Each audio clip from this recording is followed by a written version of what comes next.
Hi everyone, so my name's Caroline. If you're new here, welcome. Today I'm going to be talking about my newest piercing, which is my vertical labret. Yes, I say labret because it's pronounced that way. It's not labret, it is not a French term, but pronounce it however you feel like. So the original plan was to take my sister to get her lip pierced, which we did. I've had this piercing about a week and a half, she's had hers the same.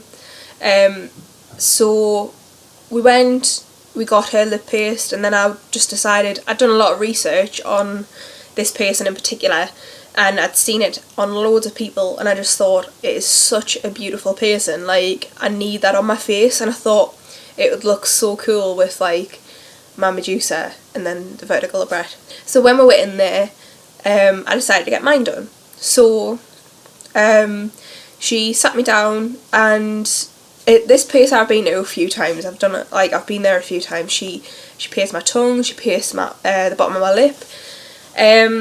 So I know she's a good piercer. I was a bit worried in general about the piercing being crooked, because I've seen a lot of people who go in for this kind of piercing and they come out with a crooked piercing, despite the fact that the piercer, you know, is fully qualified and everything. So I was a bit concerned, but I thought, you know, why not? If it's crooked, I'll take it out. So she sat me down, she sprayed my mouth with numbing spray, which I've had a lip piercing without numbing spray before, so it felt just the same.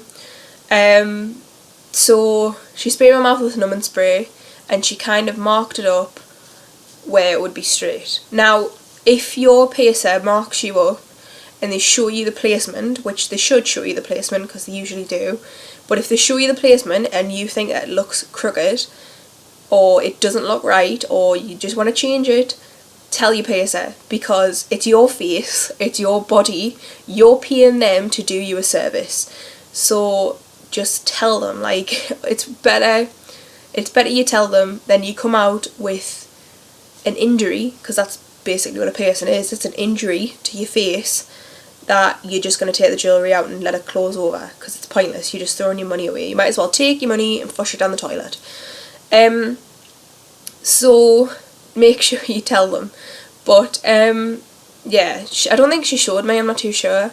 I think I kind of glanced around in the mirror, but she clamped it to have a little check, you know, see what was what and all that, and then she pierced bottom to top, and it hurt. It did hurt. It hurt less than my Medusa.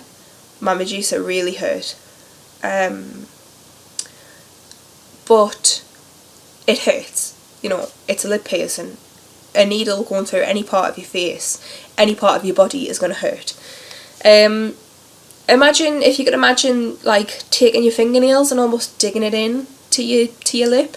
That's kind of what it felt like, but it's only for like a couple of seconds, so it's not too bad. So if you're worried about the pain, just take someone's hand to squeeze and you'll be alright. It's only a few seconds. So but then after that, she just kind of slid the jewellery through. She had a bit of a difficult time getting the ball on, so she just had to, you know, try and fiddle about, and I was just like, just go for it, like, I'm not bothered. But yeah, that was kind of the logistics. That was the piercing itself. I will talk more about that aftercare. What I used, it didn't swell much. The piercing, it didn't swell much actually. It was tender, it was sore, but I wouldn't say it swelled. It swelled a little bit, but not loads. It was more tender than anything else. And the thing that bothered us the most wasn't the swelling or, you know, does it irritate your lip. I don't know if it's just me, and it's happened a few times with obviously this piercing and then this piercing. My lips got really dry, like super dry, chapped and sore, and like for me that's the worst. I hate that feeling because I just feel like I just want to like bite my lips off. But I wasn't sure if I could, but I decided to anyway. I was using Blistex Relief Cream. If you can get this, I would say get it. For me, I can't put Vaseline on my lips or regular chapstick because I just feel like it's a greasy layer over my lips and it's just not doing anything. But this, it hydrates your lips. I can feel it working, I can feel it like tingling, which is nice. It soothes so quickly. So I was putting that on. I wasn't putting it on I was putting it here in between where the balls meet. But I wasn't putting it on the actual piercing itself because that can cause infections. So I would say if you want to risk it. I'm not saying put it on that it'll help with the healing. I'm just saying that's what I did and it worked fine for me. So use at your own risk. I think there's been a few people who've had the same piercing who've put, like a lip balm on. So I just do whatever, as long as you're not touching your piercing, with if you're getting any dirt or bacteria in it. Don't be picking your nose and touching your piercing because that's just not right. Make sure you clean it. Now I was cleaning mine with saltwater solution, just a little less than a teaspoon of salt with boiling water and a cotton bud, and just clean it and just make sure it's clean. I don't really buy the whole stuff you can. I think over in America the piercing shop can sell you solutions for piercings. Personally, we over here, I know we don't. I've never met a piercer besides a couple of them for nose piercings or ear piercings. I'll give you a solution. They would just say use salty water and just clean it like that. So that's what I did. I was cleaning it twice a day, and then it started getting to the point where it was getting crusty and scabby, and I was cleaning it and then it just still didn't feel right. It was almost as if it was oozing. It wasn't infected or anything, it was just a bit uncomfortable for me. So I kind of pulled the cleaning it up to 3 times a day, which can be a bit excessive, but if you're not doing it constantly, then I think you should be okay. And then we got on to the phase with the kind of yellowy green gunk coming out of your piercing, and it's not a nice thing. It's not a nice thing to talk about, but it's what happens. And I read online it's what's called the tubing process, which is when the skin has to try and heal around the metal bar, a foreign object in your lip, and it's the white blood cells. That's all it is. That's just what's getting rid of it. It's just the stuff that needs to come out for your lip to heal. So if you see that happening, then don't worry. If it's really bad and it's really oozing and green and yellow and just sore, it could be infected. Don't take my word for gospel, but the way I've had 3 lip piercings, and I've had all that, the gunk come off, but I've not had it where it's been really sore, really aggravated and loads of stuff coming out. That shows an infection.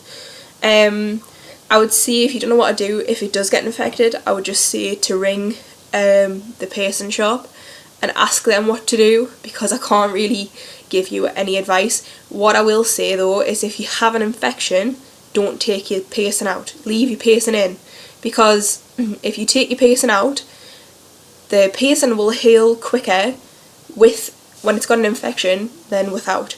And if it's still got an infection in there, there's more chance of you needing to have it drained or have a surgical procedure done by a doctor to get rid of the infection, which is never nice. So keep your piercing in even if it's infected.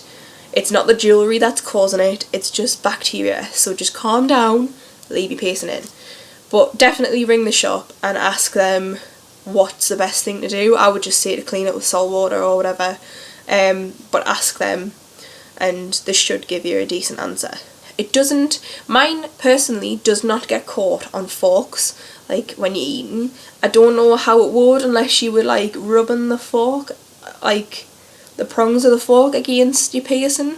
I don't know how that would work, but I've never had any problem, so I don't know what that kind of thing's about.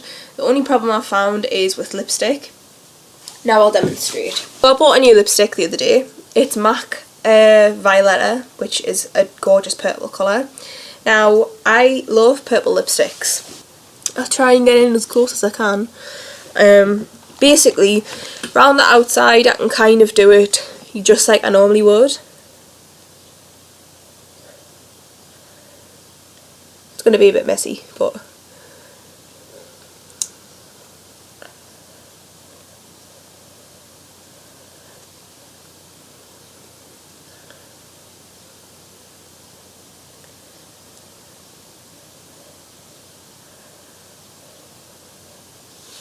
so at this point you've got your top lip done and half of your bottom lip.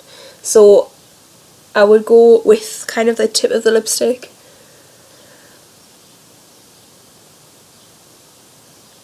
and just kind of go over, you know, where the two balls are, like in between. But even then you've got two little gaps around where the ball is, so it looks stupid, I know. Do like tuck your lip out like that and or use a lip brush. I don't have one, but this is what I'm doing.